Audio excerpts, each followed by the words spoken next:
దేవునికి స్తోత్రం కలుగునుగాక.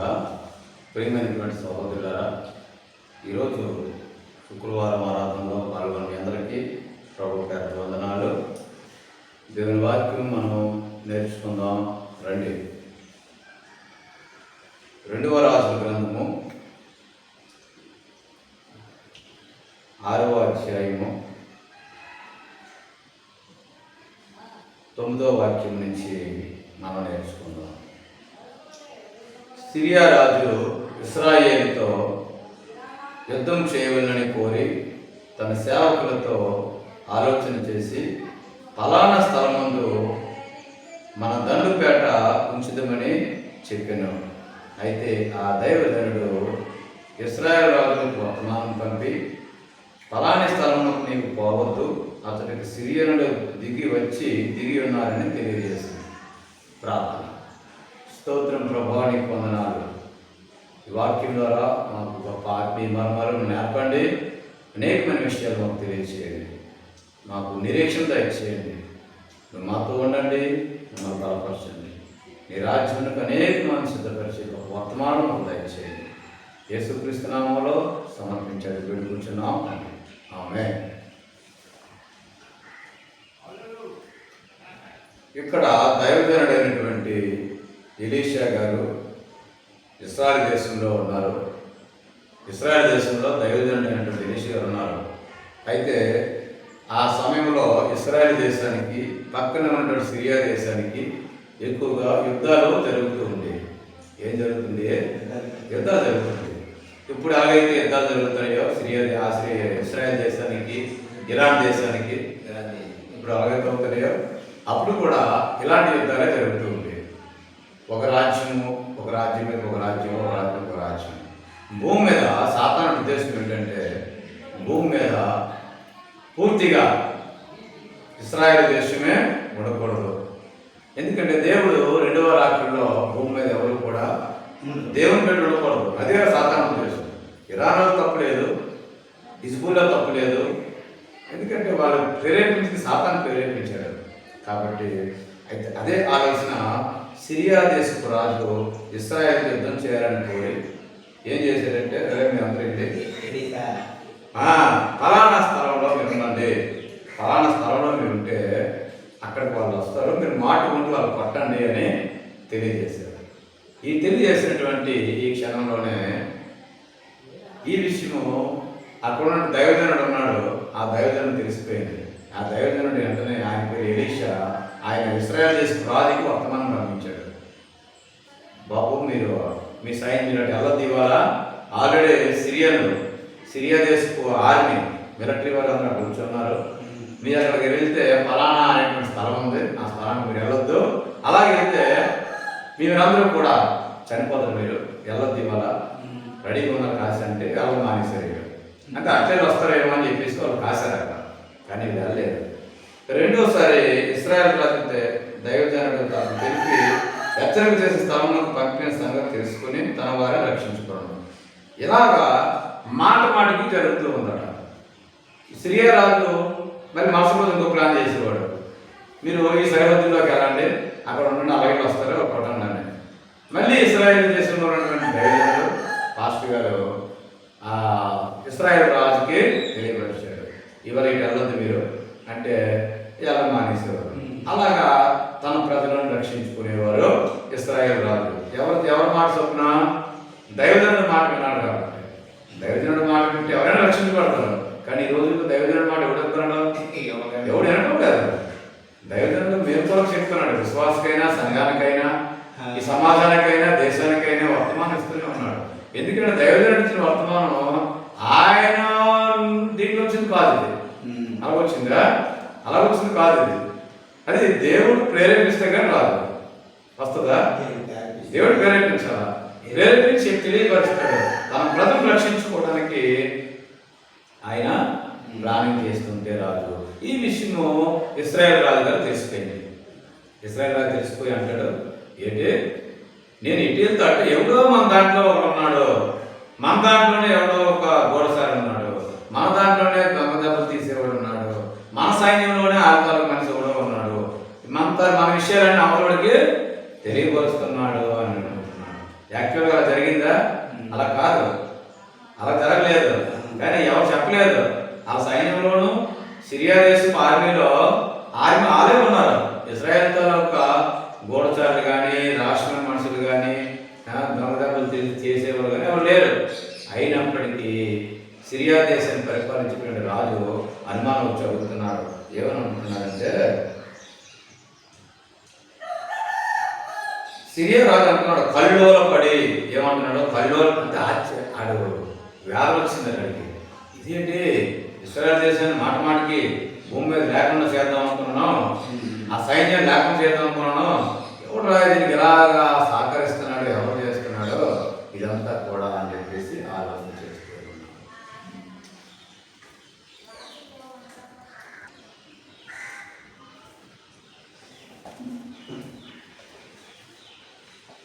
అయితే అప్లై గారు అలా పెద్ద పేరు ఏం పేరు? మున్సిపల్ పేరు నీకు తెలీదు. అయ్యా ఫోటో వచ్చింది ఎక్కడా? Okay okay okay. అది అయితే ఈ ఎలీషా గారు చెప్తాను అయ్యా, ఎంతవా మంచి మాటలు విన్నాం. ఎలీషా గారు అంటున్నారు అక్కడికి వెళ్ళొద్దు అంటే, మాటికి ఎవరు చెప్పేస్తున్నారా మాకంటే ఎవరో ఉన్నారని కళ్ళూరు పడ్డాడంట. ఏం చేశాడు? మా ఉదయంలో వేదన వచ్చింది, అయితే గ్యాప్లో పడిపోతున్నాడు, తొందర పడిపోతున్నాడు. అరే ఎవరున్నాడు మన దాంట్లోనూ? మడల ప్లాన్ చేశాను, మడల ప్లాన్ 3 అటప్లాప్ అయిపోయి ప్లాన్ సక్సెస్ అవ్వలేదు. ఏదైనా మనం చూడండి, ప్లాన్ చేసినాం అనుకో, ఆ ప్లాన్ అవ్వకపోతే ఏమవుతాం మనం? అప్లై కదా, ఏదో చేస్తాం మనం.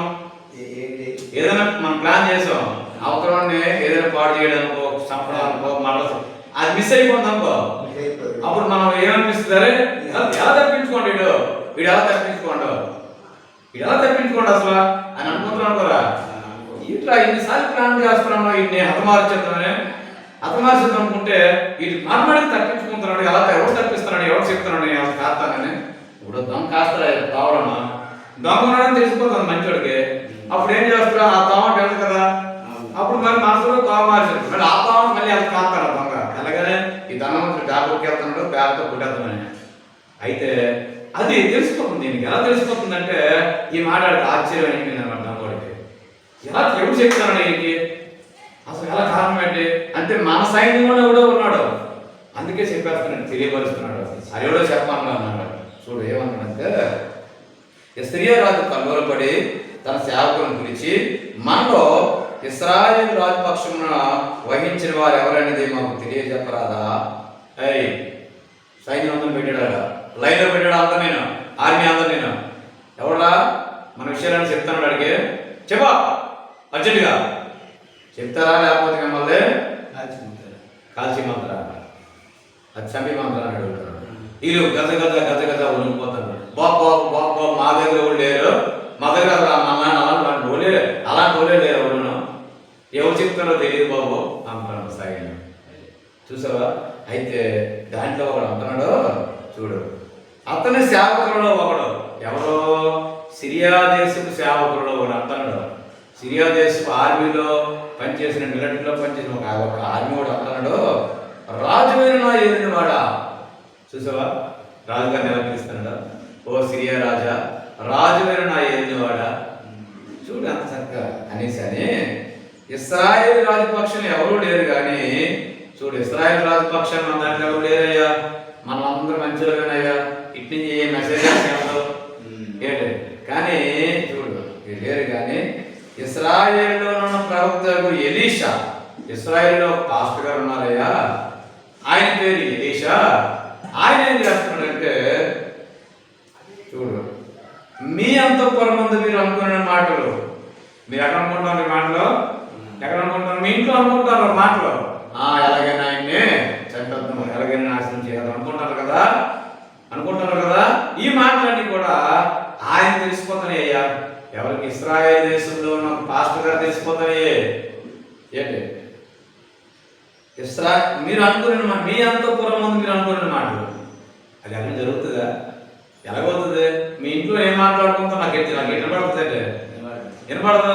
మరి ఎలా తెలిసిపోతుంది? ఇప్పుడు ఈ దేశం వేరు, ఆ దేశం వేరు. ఈ రాజుల కోట వేరు, ఆ రాజుల కోట వేరు. ఈ రాజు అంతఃపురం వేరు, ఈ అంతఃపురం వేరు. కానీ ఎక్కడో ఉన్నటువంటి ఇశ్రాయేలు రాజుకి, ఎక్కడో ఉన్నటువంటి సిరియా రాజుకి మధ్యన ఎవరున్నారు? ఇప్పుడు మెసెంజర్స్. దేవుడే కార్యకలాపాలు చేస్తూ దైవజనుడి ద్వారా తెలియపరుస్తూ ఉన్నాడు. అర్థమైంది వాక్యం? అర్థమైంది లేదా? ఎప్పుడు ఇప్పుడే గొప్ప మాట ఉంటుంది. ఇశ్రాయేలు రాజు తెలియపరిస్తే మీరు అనుకునే మాటలు, అంతఃపురం ముందు మీరు అనుకునే మాటలు, ఎక్కడ అనుకున్న మాటలు? ఆ ఇంట్లో అనుకున్న మాటలు. అయ్యా నువ్వు మరో ప్లాన్ చేసావు కానీ అక్కడ పాస్టర్ గారు ఉన్నారు. పాస్టర్ గారికి ముందు చూపు ఉండాలి. పాస్టర్ గారు అంటే ఎలా ఉండాలి? దేవుడితో అనుసంధానం ఉండాలా.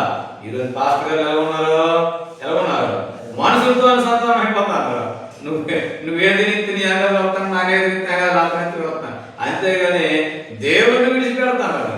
ప్రార్థన చేస్తాను కానీ మనుషులు పొగుడుతూనే ఉన్నారు. ప్రార్థన చేస్తాను ప్రభువు కానీ అది మనసు అంతా ఎవరి మీద ఉంది? మనుషుల మీద ఉంది. సంఘంలో ఉన్నటువంటి నాయకుల మీద, సంఘంలో ఉన్నటువంటి ధనవంతుల మీద, సేవకులకు ఉంది. కానీ నాటి సేవకుడికి ఎవరి మీద ఉంది మనసు? ఎవరి మీద ఉంది? దేవుడి మీద ఉంది. అందుకే రాజులు కూడా ఆయన మాట వినేవారు. రాజుల సైతం మాట వినేవారు. ఆ రోజు రాజుకు వర్తమానం పంపిస్తే మాట ఖచ్చితంగా వినాల్సిందే. ఈరోజు క్రైస్తవుడు పాస్టర్ గారిగా వెళ్తే ఊరుకుంటానురా, రైట్ అనుకోవటానురా అంటారు. ఎందుకు? నిరీక్షణ లేదు. పాస్టర్కి నిరీక్షణ లేదు, సేవకుడికి రక్షణ లేదు, సేవకుడికి నిరీక్షణ లేనటువంటి విశ్వాసమైనటువంటి సేవకులుగా ఉన్నారు. పేరుకేదో చేస్తాను, నలుగురు వస్తాను, నలుగురు వచ్చి ఏదో చేసుకుని పోతాను అంటారు. కానీ దేవుడి మీద ఆనుకొని ప్రభువా నువ్వు భూమి ఆకాశం సృష్టించిన దేవుడు అయ్యా అని ఒక మాట ఎప్పుడైనా విన్నాడా? అన్నాడా? లేదు, అనటం లేదు. ఏ పాస్టర్ గారు? కారణం ఏంటంట అప్లయ్య గారు? ఏంటయ్యా కారణం ఏంటే?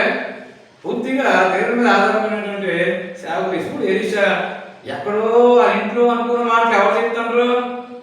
ఇంట్లో అనుకున్న మాటలు ఎవరు చెప్తారు? ఎలీషా తెలుసుకుందని. ఎలీషా రాజుగారు చెప్పిస్తే ఓకే ఓకే మీ మాట వింటామన్నారు. పాస్టర్ గారి మాట విన్నారు. పాస్టర్ గారు దేవుడి మాట విన్నాడు. దేవుడితో పాస్టర్ గారికి ఉన్నటువంటి సంబంధం అలాంటిది.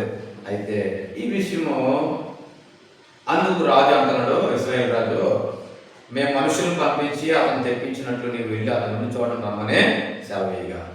అయితే అరే బాబు కొంతమంది వెళ్ళి తీసుకోనండి అన్నీ. ఎక్కడ ఉన్నాడు? రమ్మన్నా పాస్టర్నే.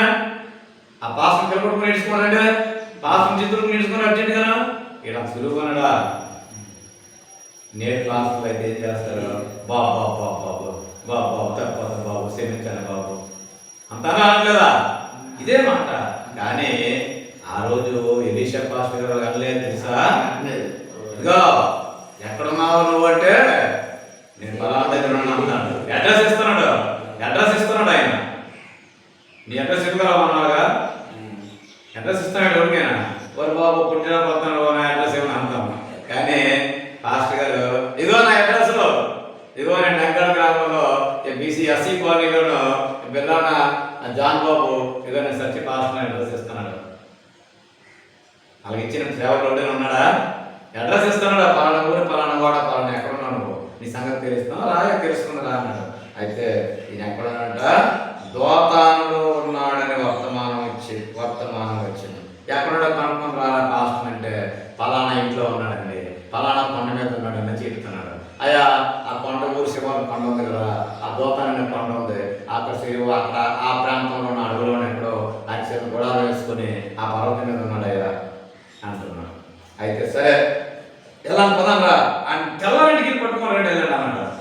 అయితే కొన్ని వేల సైన్యము పట్టణం చుట్టూ కాసిందట. ఇస్రాయేల్ దేశంలో ఆ యొక్క ఇస్రాయేల్ దేశంలో పట్టణం చుట్టూ కాసింది సిరియా సైన్యం వెళ్ళి. తర్వాత ఆ కొండ చుట్టూ కూడా కాసింది ఒక సైన్యం. ఒక 1000 మంది వెళ్ళారయ్యా. 1000 మంది వెళ్తే ఊరు చుట్టూ కాసి ఇంటికి తప్పించుకోండి, ఊళ్ళో నుంచే చుట్టూ కాస్తారు కదా, ఇటు తప్పించుకోదు నా అవతలకి. అలా కొండ చుట్టూ కాస్తారు. కొండ చుట్టూ కూడా మిషన్గాలు పట్టుకొని, రీఫిల్స్ పట్టుకొని, గుర్రాలు పట్టుకొని, అగ్నిరథాలు పట్టుకొని రెడీగా ఉన్నారు అన్నమాట. కాబట్టి కాల్చేద్దామని, ఏ పాస్టర్ బయట రా కాల్చేద్దాం నిన్న అంటున్నాడు. అంటే రాత్రి వెళ్ళిపోయారు.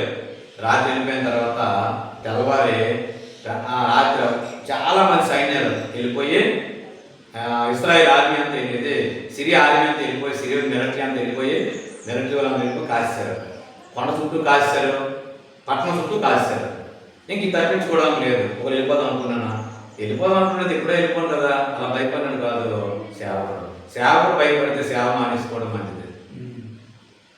సేవకుడు భయపడితే సేవ మానేసుకోవడం మంచిది. సేవ మానేసుకుని ఇంట్లో అయ్యో ఆటో ఏ రిక్షా ఏదో వేసుకుని బతకొచ్చా అయితే బ్రతుకైతే క్రీస్తు చావు అయితేనే మీరు అన్నాడు. ఎవరు అన్నారు? పౌలు గారు అన్నారు. ఎవరు అన్నారంటే పౌలు గారు అన్నారా? అపోస్తలుడు పౌలు గారు అన్నారా? బ్రతుకుంటే క్రీస్తు చావు అయితే నాకు మేలు. అటువంటి వ్యక్తి కలిగిన వాడు. తర్వాత ఇంకోటి తెలుసా, ఇతను 100 ఎకరాల రైతు అండి. ఇతను 100 ఎకరాల రైతు, 100 ఎకరాలు ఆస్తుంది ఈయనకి ఆ రోజు, ఆ దినాల్లో. అవన్నీ విడిచిపెట్టి ఏదే అంకట్లా వచ్చాడండి సేవకని. అటువంటి గొప్ప దైవజనుడిన అంచేత రెండింతల ఆత్మ పొందుకున్నాడు. అయితే తెల్లవారు లేచాడు. తెల్లవారు లేచి శిష్యుడు అన్నాడు అన్నమాట గెహాజీ తెల్లనే చూస్తే గుండె జారిపోయింది. ఏంటి సైన్యం ఎంతమంది వచ్చారు? ఎందుకంటే కొండ చుట్టూ కాశారు, ఇంటి చుట్టూ కాశారు. మిశ్రంగా బయట కొత్తలో కాశారు కదా, మిశ్రంగా కాసి కూర్చొని అడిగాను, హాస్పిటల్ కూడా నీ కాల్చేస్తాను అనేసి. శిష్యుడికి గెహాజీ అన్నాడు, శిష్యుడు రా. ఆ గెహాజీకి బుర్ర పని చేయట్లేదు. అమ్మో ఏటైంది నాయన, ఏటైపోయిందిరా బాబు, ఇది నా పరిస్థితి. గురువు ఇంట్లోకి గురుగారు ఇప్పుడు వచ్చి చూడాలి, ఏ మనందరూ కాల్చేది చచ్చిపోతే నువ్వెందుకు చెప్పినవారా బాబు అంటాడు. నువ్వెందుకు చెప్పినావు వాళ్ళకి వడ్డీనా? నీ స్వభావం ఉందానా? నీ స్వభావం చెప్తావు, యేసుప్రభు చెప్తావు, వద్దని చెప్తుంటాను. ఎందుకు చెప్పాను? వీళ్ళు ఆ ఊరు వెళ్ళే, ఆ గ్రామం వెళ్ళే, అవి అందరూ వచ్చారు ఇప్పుడు, ఆ సంగతి తేల్చు, నీ ఇంట్లో నన్ను సరిపడతాడు ఇప్పుడు అనేసి. చూసావా ఎలాంటి గెహాజు? మరి అదే ఈ ఎలీషా గారు అంటున్నారు, ఒరే బాబు గొర్రెల సైన్యం పట్టణం చుట్టూ కనబడిన పనివాడు పందుకోలు వేసి పందుకోలు చేస్తుంటే నాయన మిలిటరీ వాళ్ళందరూ వచ్చేసారు. మిశ్రకాలు పట్టుకుని వేసి గంగాబా ఇంట్లోకి వెళ్ళి దైవజనుడిని ప్రార్థనలో ఉన్నాను లేపుతున్నాడు. అయ్యా దైవజనుడా వచ్చేసారు, మా పని అయిపోయింది అంటాను. అప్పుడే అంటున్నాడు మాస్టర్ గారు అంటారు, అయ్యా నా ఎరిగిన వాడ మనం ఏమి చేయదమని ఆ దైవజనునితో అనగా అతడు భయపడవద్దు. చూసావా దైవజనుడు ఆ మాట అనే అర్హత ఉందా లేదా? ఉంది, హక్కు ఉంది. ఎందుకంటే దేవుడు ఇచ్చాడు. సృష్టికర్త అయినటువంటి దేవుడే ఆయనకి ఆ అధికారం ఇచ్చాడు. ఆయన భయపడవద్దని చెప్పన్నాడు. అందుకే దైవజనుడు ఆ శిష్యుడితో అంటాడు, నువ్వు భయపడవద్దు. ఈరోజు అన్నిటికీ భయమే. తిండి లేకపోతే భయం, సువార్తకి వెళ్తే భయం, ఎక్కడికి వెళ్తామంటే భయం, బోల్డ్ చెట్లు ఉంటారు మాట్లాడు, చీకటంతే భయం, ఇలుగంతే భయం అంట. అన్నిటికీ ప్రతిదానికి ఒక నమ్మకం, ప్రతిదానికి ఒక భయం, ప్రతిదానికి కూడా అమ్మో ఏ కీడు నా మీదకి వస్తుందో అంటే జీవము గల దేవుడు విడిచిపెట్టినప్పుడు భయం రావాలా? నీకు నిరీక్షణ ఉంటే నీకెందుకు భయం? అట్లే కదా, ఎందుకు భయం? భయపడాల్సిన అవసరం లేదు. ఈయన అంటున్నాడు, వాళ్ళు ఆ కొండ మీద కొండ వచ్చిన, బండ మీద బండ వచ్చిన అంటున్నాడు, భయపడవద్దు. ఏమన్నాడు? భయపడవద్దు. నువ్వు నీకు ఆరోగ్యం బాగోలేదని భయం, ముసలైపోయిన భయం, చచ్చిపోతే ఏమిటో ఉంటావు వారి కదా. ఆయన రాజ్యం శాస్త్ర రాజ్యం ఉంది, ఏంటి మంచి రాజ్యం ఉంది, ఆ రాజ్యంలో ఉంటాం కదా. అయితే ఈయన అంటున్నాడు, అయ్యా అప్పుడు ఆ దైవజనుడితో అంటే అతను అన్నాడు, భయపడవద్దు, మన పక్షంలో ఉన్నవారు మనకంటే అధికులై ఉన్నారని చెప్పాడు. చూడు, వారి కంటే అధికులై ఉన్నారట. వారు పిచ్చివాడా నువ్వు?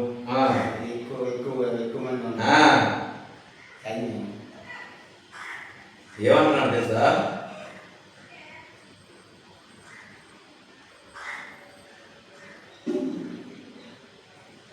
నువ్వు ఇప్పుడు అనుకుంటున్నావు ఏంటి, నువ్వు ఇప్పుడు రాలేదురా బాబాలు, రాత్రే వచ్చేసారు వాళ్ళు. నువ్వు పగలు చూసావు, నేను రాత్రి చూస్తాను. నువ్వు ఇప్పుడు చూసావు, నువ్వు తెల్లారు చూసావురా నువ్వు. నేను రాత్రే చూశాను రాలే. నువ్వెందుకు భయపడుతున్నావు? నువ్వు భయపడాల్సిన పని లేదు.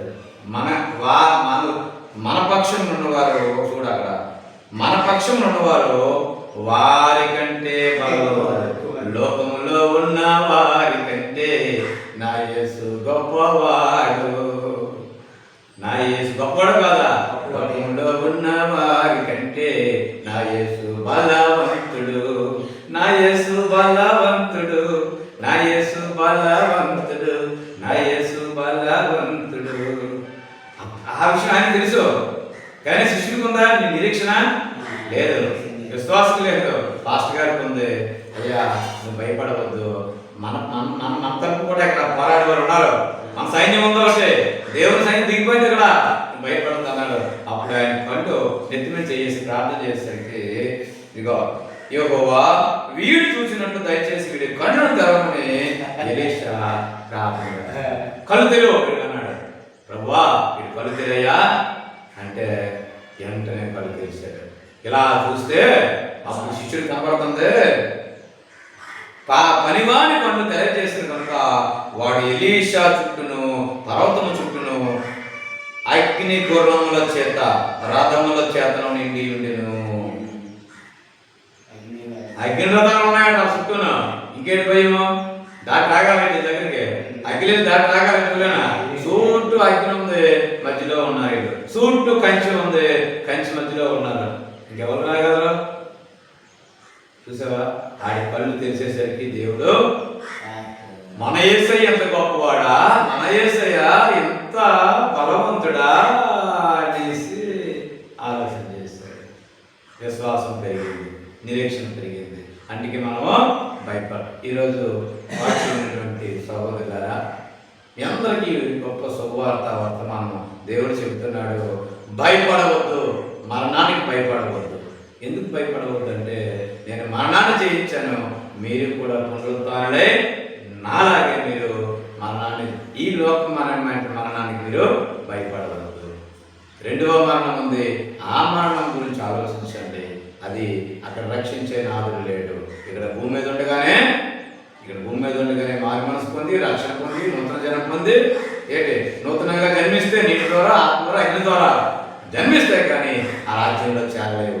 దాని కొరకు నువ్వు భయపడు, దీనికి నువ్వు భయపడవద్దు, అది దేవుడు చిన్న వాక్యం దీవించి ఆశీర్వదించిన గాక.